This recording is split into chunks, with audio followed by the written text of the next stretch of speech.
Oi, boa noite. A entrevista coletiva de hoje fala sobre economia, mais especificamente privatizações e também concessões. O tema sempre esteve na agenda de prioridades do ministro da Economia, Paulo Guedes, mas a prática tem se mostrado bem mais difícil do que o governo teorizou. Aqui em Minas, o Estado segue à espera de soluções prometidas, não só por este governo, que incluem, só para ficar em um assunto, na ampliação do metrô aqui de Belo Horizonte. Hoje nós recebemos o secretário especial de Desestatização, Desinvestimento e Mercados do Ministério da Economia, o Diogo Macorte. Oi, secretário, bem-vindo, boa noite. Boa noite, Lucas, boa noite, André, boa noite a todos que nos acompanham. É um prazer estar aqui, obrigado pelo espaço. Prazer é todo nosso. O jornalista André Salles hoje participando aqui com a gente. Tudo bem, André? Boa noite. Muito boa noite para você, Lucas, tudo ótimo. Boa noite também ao secretário. Secretário, são tantos temas, né, quando a gente fala em privatizações, mas eu queria começar com um balanço do senhor, uma previsão, na verdade, porque a gente está neste 2022, que é um ano de eleições. É um ano tradicionalmente difícil para avançar um tanto de agenda, um tanto de discussões também. Pergunto se o fato de estarmos em um ano eleitoral é um complicador, pensando na agenda da pasta do senhor, e se for e se não for, o que está previsto para este ano aí, pensando aqui em Minas Gerais, para a gente começar? Lucas, eu acho que ele não é um complicador, pelo contrário, né? A gente avançou muito, só para dar um exemplo, né? Em uma série de reformas setoriais para a infraestrutura, e eu destaco aqui o saneamento básico. Tá? Saneamento básico, metade da população não tem coleta de esgoto. E dos que têm coleta, só metade tem tratamento. Então, é impressionante como que a gente tem um déficit de atendimento gigantesco no Brasil. Foi feito o novo marco do saneamento que obrigou, algo óbvio, as empresas que hoje dominam o mercado, que são as empresas estaduais de saneamento básico, a investirem. Elas não têm recurso, elas não conseguiram comprovar a sua capacidade financeira e começaram a conceder os seus serviços e a privatizar algumas empresas. Só no Rio de Janeiro, no caso da SEDAI, a gente fala ali de investimentos superiores a 50 bilhões de reais, se você considerar o investimento previsto, mais os valores de outorga. Tá? Isso ao longo da concessão toda. Ao longo da concessão, mas os investimentos de qualquer setor como esse, eles são, em geral, concentrados nos primeiros 5 anos do contrato. Tá? Isso vai criar no Rio de Janeiro, esse ano, 40 mil empregos. Então, é importante a gente colocar em perspectiva, só o investimento da SEDAI equivale a 5 anos de investimento tradicional público em saneamento básico no Brasil. Então, em um ano eleitoral, o que é importante? Que a economia esteja bem, né? Que os investimentos aconteçam, que os empregos estejam sendo criados. E ficou muito claro que quem faz isso melhor é a iniciativa privada.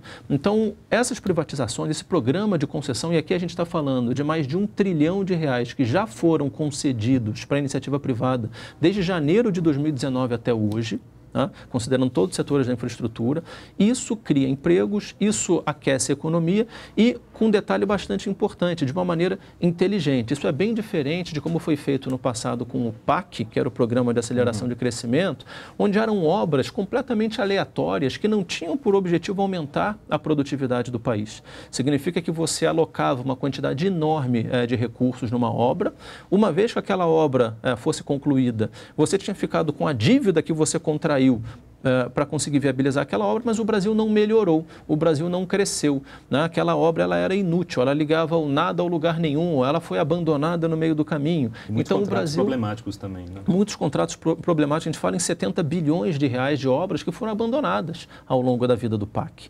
Então, a gente teve uma dívida, não teve uma contrapartida, agora não. A gente fala de investimentos que, em parceria com a iniciativa privada, eles são os investimentos corretos, afinal de contas, o privado ele não é bobo, ele não vai colocar um recurso em algo que não feche a conta.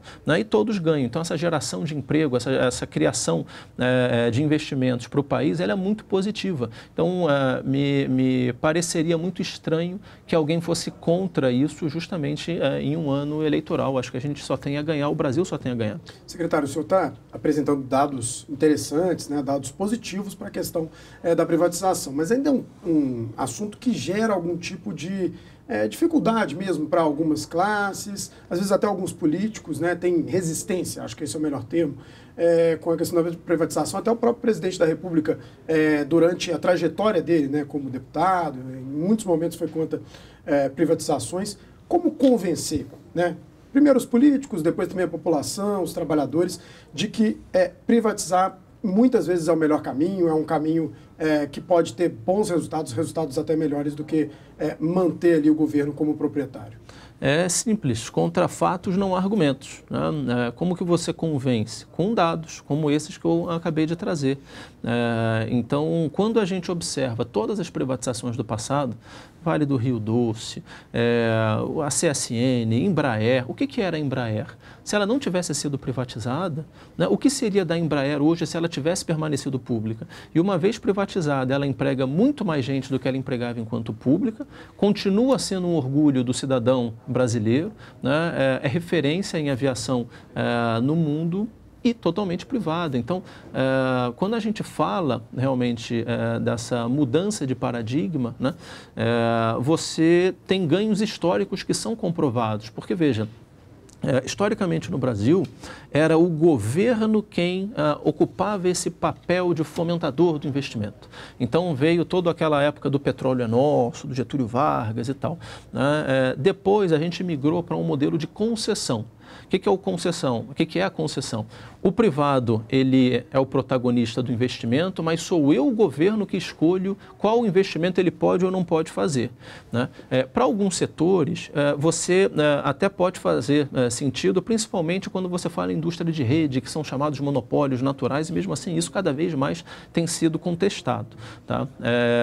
Mas para outros setores, a gente finalmente conseguiu chegar em um nível de maturidade que nem a concessão mais é necessária. A gente migrou para um regime de autorização.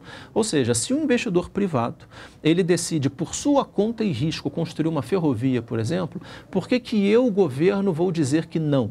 Né? Afinal de contas, se aquela ferrovia der errado ou alguma coisa, o problema é dele, né? Ele assume o risco como qualquer empreendimento, como qualquer negócio. E é interessante que nós chegamos a essa conclusão mais de um século depois dos Estados Unidos, porque a expansão ferroviária americana sempre foi por autorizações, né? Enquanto isso, a malha férrea no Brasil foi diminuindo.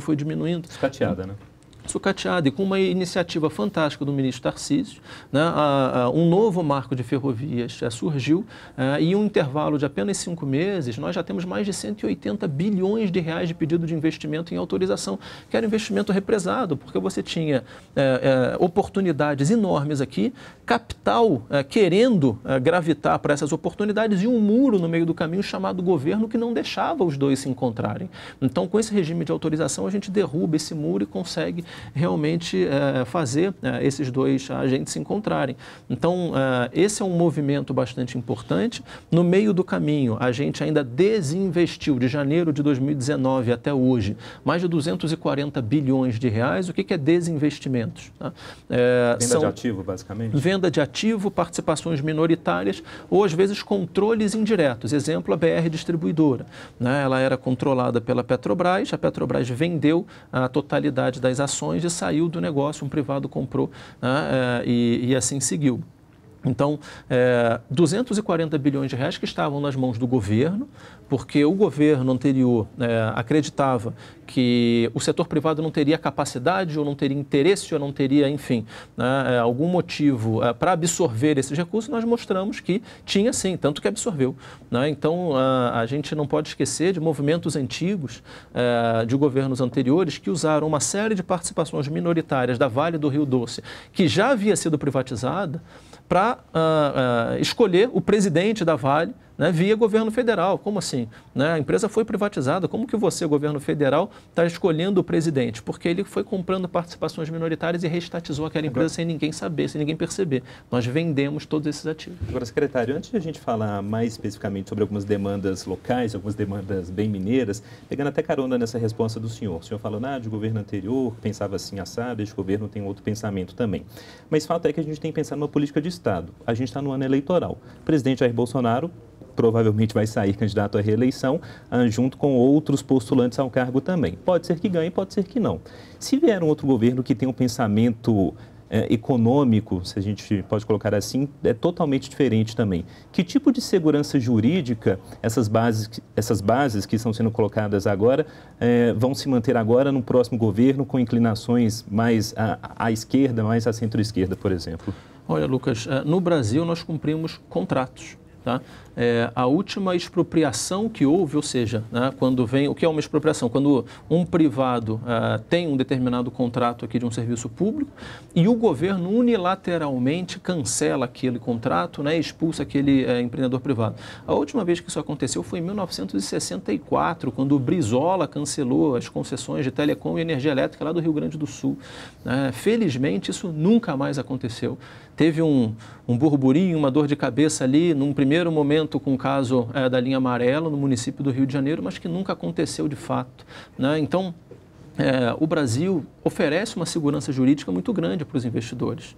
Seria insano alguém voltar atrás, né, em alguma coisa que foi firmada de boa fé entre duas partes. Veja. Mas, secretário, a Invepa recentemente, não sei, 2 anos, decidiu que não vai mais continuar com a BR-040 que corta aqui em Minas Gerais, por exemplo, por problema em contrato, ao que tudo indica, falaram que não estava dando o lucro necessário, mas estão pulando fora. Os contratos que foram firmados no governo anterior, de rodovias, aeroportos, eles tinham uma série de problemas, tá? Isso, infelizmente, acabou atraindo grupos, empresas, investidores que ou não tinham capacidade financeira para realmente aportar os recursos necessários para a viabilização do empreendimento, ou eles já agiam de má fé para ex ante fazer uma proposta que era inviável para usar depois, vamos chamar, o bom relacionamento que eles tinham com o governo para renegociar o contrato. Nós não admitimos esse tipo de renegociação de contrato porque a gente acredita na competição. Então, você renegociar um contrato que foi firmado de novo de boa fé, né, dando uma receita complementar que aquele agente não merecia porque ele ofereceu um lance e todo mundo acreditou que foi de boa fé, frustra o processo competitivo e afasta os investidores de boa fé do certame seguinte. Então, é isso que precisa ser feito. Você não entregou, você perde e a gente vai relicitar, né, esse contrato. E muitas vezes você fica, inclusive, impedido de participar de novos certames, porque você prometeu alguma coisa que não entregou. Então, é o the rule of law. A gente precisa realmente garantir a segurança jurídica de todos esses empreendimentos e fomentar a competição honesta, justa de todos os agentes. Secretário, deixa eu puxar a sardinha então para Minas Gerais para a gente saber o que está acontecendo aqui, né? O que a gente pode ter de privatização nos próximos anos, o que está na pauta do senhor para ser privatizado aqui no nosso estado. Olha, André, a gente tem privatizações federais com impacto local. E aí, talvez a Eletrobras seja um bom exemplo, né? Temos a subsidiária Furnas, que tem uma presença muito forte aqui no estado de Minas Gerais. Inclusive, a privatização da Eletrobras, ela garante 1 bilhão e 200 milhões de reais para a revitalização das bacias, né, e de todo o entorno ali das barragens de Furnas. Então, é um investimento bastante relevante que fica garantido com a privatização, sem contar que a Eletrobras como um todo, ela deve multiplicar por 4 o investimento atual, né? Hoje a Eletrobras ela investe por ano, pegando o nível Brasil, cerca de 3 bilhões de reais, né? E ela vai passar a investir alguma coisa em torno de 13 bilhões de reais uma vez que ela estiver privatizada. Então, isso traz um impacto bastante importante, bastante relevante aqui para o estado de Minas. Da mesma maneira, Correios vai ter também um impacto, então temos essas grandes empresas federais com impacto local. Pensando apenas aquelas com impacto local, né, a gente fala do metrô de Belo Horizonte, então a CBTU ela opera hoje em 5 praças, 5 regiões metropolitanas, do Sudeste e do Nordeste.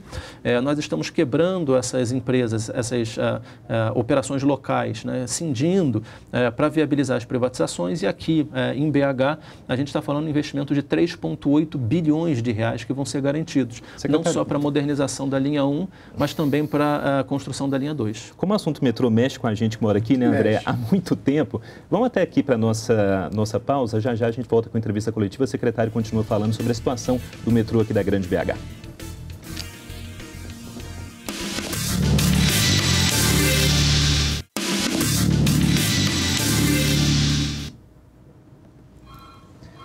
De volta com a entrevista coletiva que hoje recebe o secretário especial de desestatização do Ministério da Economia, o Diogo Macorde. Secretário, o senhor estava falando sobre o metrô, um anseio antigo de todos nós mineiros, e o que a gente pode pensar para os próximos anos? Lucas, a gente fala ali para a revitalização da linha 1 E aí, para quem está nos ouvindo que não conhece a realidade aqui de BH, a gente fala de trens com posições com mais de 35 anos de idade. Então, realmente, num nível de sucateamento alto. Então, para a modernização da linha 1 e para a criação da linha 2, que é uma demanda muito antiga aqui da cidade, que foi prometida há muito tempo e jamais entregue, nós falamos de 3,8 bilhões de reais. Como a gente chega nesse valor? 2,8 bilhões de reais o governo federal está mandando a fundo perdido, para garantir realmente o melhor dos equipamentos, o melhor do material rodante e que tudo aconteça. 400 milhões de reais estão sendo garantidos pelo governo do estado de Minas Gerais. E 600 milhões de reais, que é o que falta para a conta fechar, vão ser oferecidos pelo empreendedor que realmente ganhar aquela operação. Tá? Mobilidade urbana, em muitos lugares do mundo, ela é subsidiada justamente porque ele exige um investimento muito alto, né? E a gente não pode onerar demais o usuário. Lembrando que existem 3 motivos principais para que alguém tome a decisão de usar um transporte público, né? A primeira delas é o preço. Então, a gente precisa, sim, observar o preço. Por uma questão simples, imagina que o cidadão precisa pegar 2 transportes por dia, R$5 cada um, ida e volta. Né? Quando ele faz as contas, ele chega à conclusão que a prestação de uma CG, ele prefere comprar uma motocicleta e ele migra, né? Então o preço ele é importante. E aí a gente também precisa observar os outros 2 fatores, que é tempo de deslocamento. Por que mesmo em áreas ricas como Manhattan, você tem tantas pessoas com dinheiro que usam transporte público? Porque ele pode ter a Ferrari que for, que ele sabe que vai ficar preso no engarrafamento, então ele desce e vai de metrô. Né? E por último é o conforto. E aqui no Brasil é importante a gente pensar que o conforto ele tem uma conexão muito grande com segurança pública.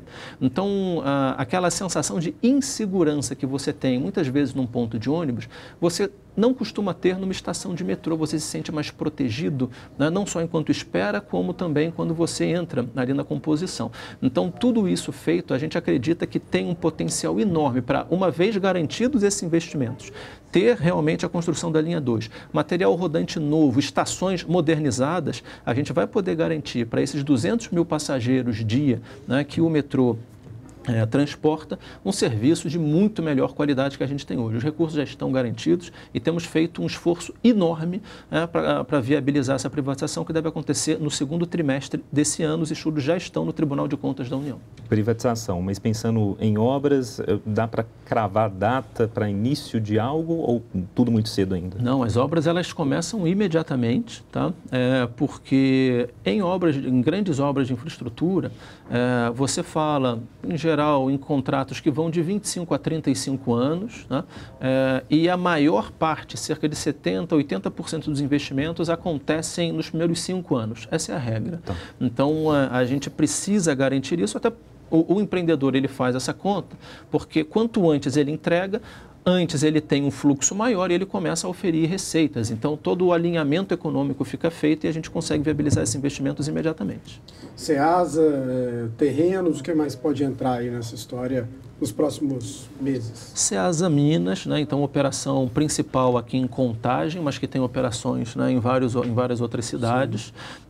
Aqui a gente fala de um leilão que também vai acontecer no 2º trimestre, os estudos também já estão no Tribunal de Contas da União, mas ele vai ser um leilão combinado, onde o investidor ele vai poder oferecer um lance pela operação do Ceasa, pela área hoje não operacional de cerca de 1 milhão de metros quadrados, que fica ali adjacente, ou pelos 2 juntos. Então, ganha quem oferecer esse maior valor combinado. Tá? Significa que alguém pode fazer uma proposta só pela área vazia, em Contagem, e buscar ali um empreendimento imobiliário relevante que também vai gerar imediatamente investimentos e oferta interessante de habitação, né, para a população local. Então, o Ceasa, esse é o desenho. Tá? A gente tem a possibilidade de transformar a qualidade de prestação de serviço. Se você vai hoje, né, lá na Ceasa, você vai ter dificuldade de achar um banheiro limpo. Na verdade, você vai ter dificuldade de achar até um banheiro que você aceite chamar de banheiro. É um nível de abandono grande, porque você tem ali um descaso histórico. Então, o nosso objetivo é transformar, né, a qualidade do serviço e possibilitar desenvolvimentos imobiliários sem comprometer a operação. Esse é o desenho ali da SEASA. E nós temos um outro projeto que não é em Minas Gerais, mas que com certeza é muito relevante para o Estado, que é a privatização do Porto de Vitória, que dá um acesso, né, direto para produtos de Minas Gerais, a portos, e que o edital já está publicado. Esse é o primeiro edital de privatização federal desde 1998, né, e a primeira privatização de companhia docas da história do país. Secretário, falando de Belo Horizonte, tem uma polêmica também envolvendo o aeroporto Carlos Prates. Havia uma expectativa no ano passado de que o espaço fosse fechado como aeródromo, que é hoje, e a área poderia ser municipalizada, aí ficou um imbróglio com a prefeitura, governo federal. Qual que é a situação hoje do espaço? O que deve ser feito com ele? Perfeito. O aeroporto de Carlos Prates é uma área federal. Né?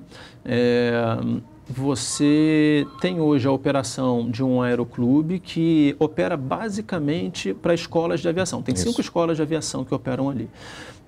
Existe um argumento que talvez você já tenha ouvido falar, que é o segundo aeroporto mais movimentado de Minas Gerais, mas quando fazem essa comparação, eles esquecem de considerar que 85% das tentativas de pouso são arremetidas. Então, essa movimentação, ela leva em consideração tentativas de pouso, não pousos efetivos. Por quê? Porque faz parte da instrução de voo você tentar pousar e arremeter, você tentar pousar e arremeter. Mas não existe paralelo no Brasil de aulas práticas de aviação em uma área tão populosa. Tanto que nos últimos anos você teve mais de uma dezena de acidentes e muitos deles fatais. Então imagina, você está na sua casa e quando nós conversamos com a população local, associações de moradores, existem pessoas em pânico cada vez que houve um avião passar em cima do telhado deles, porque várias vezes eles simplesmente caem dentro da casa das pessoas. Então é uma operação que a cidade cresceu, né, e ela não é mais adequada para aquele espaço. A SAC, que é a Secretaria de Aviação Civil dentro do Ministério da Infraestrutura, fez uma nota técnica na época que determinou a desativação do aeroporto, mostrando como que todas as operações que hoje estão ali dentro poderiam, sem prejuízo algum, ser transferidas para outros aeroportos. Pampulha, algumas atividades, cerca de 40% das atividades atuais de Carlos Prates poderiam ir para Pampulha, e os outros 60%, principalmente de instrução de voo, para aeroportos do interior, onde não existe esse adensamento, onde você pode exercer essa operação de maneira muito mais segura. E qual vai ser a destinação daquela área? O que o plano diretor de hoje de Belo Horizonte já determina, né? Você tem uma área verde de preservação e que precisa ser considerada como área de lazer para a população local, e uma outra área que pode ser destinada para habitações de interesse social, né, do programa Casa Verde Amarela. Então, a gente consegue ali estruturar um bairro do zero, né, para quem realmente precisa, com toda a infraestrutura já planejada, né, para a gente entregar para a população local equipamentos que façam sentido naquela região. E certamente não um aeroporto com instrução prática de voo. Só antes de passar para o André, no caso do Carlos Prates, até março, tinha uma data que foi colocada até março para se resolver o que fazer. Essa data ainda? A determinação de fechamento foi publicada em março do ano passado, então em março de 2021.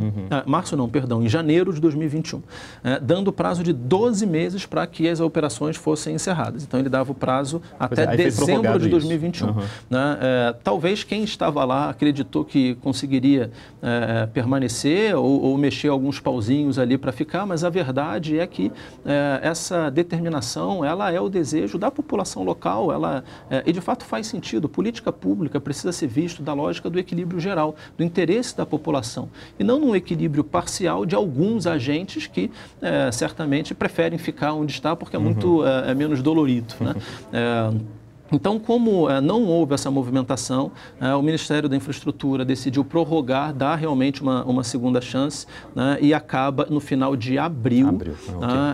A operação da Infraero, e a partir de 1º de maio essa área realmente vem para a gente, para alienação. E o modelo que a gente decidiu para alienação dessa área não é uma venda direta, e sim por meio da estruturação de um fundo de investimento imobiliário, um FII, onde você já licita aquela área para um gestor privado, aprovado com todas as regras de desenvolvimento, ou seja, o que a gente quer que seja feito naquilo. E o que a gente quer? Realmente um bairro popular, mas bem feito, com áreas verdes, área de lazer, que entregue para a população todos os equipamentos que ela precisa. Reta final.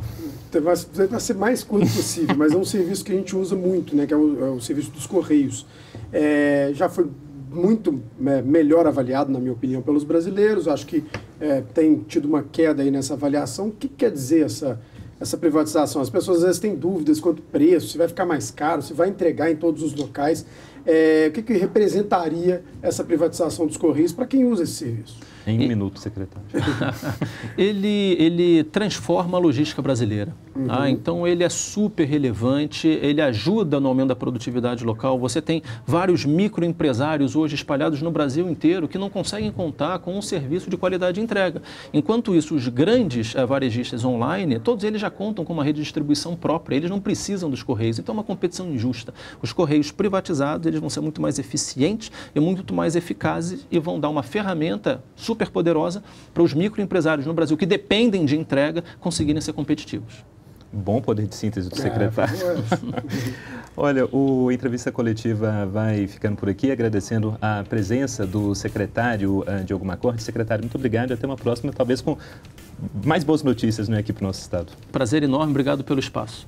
André, muito obrigado, até uma próxima também. Valeu, Lucas, muito obrigado para quem acompanhou, até a próxima. Bom, e claro, um obrigado a você que acompanhou até aqui o Entrevista Coletiva. Para rever a este e a outros programas do nosso Jornalismo Esporte, incluindo os jornais da Rádio Band News FM Belo Horizonte, é só você se inscrever no canal Band Minas no YouTube. Para você, um bom fim de semana.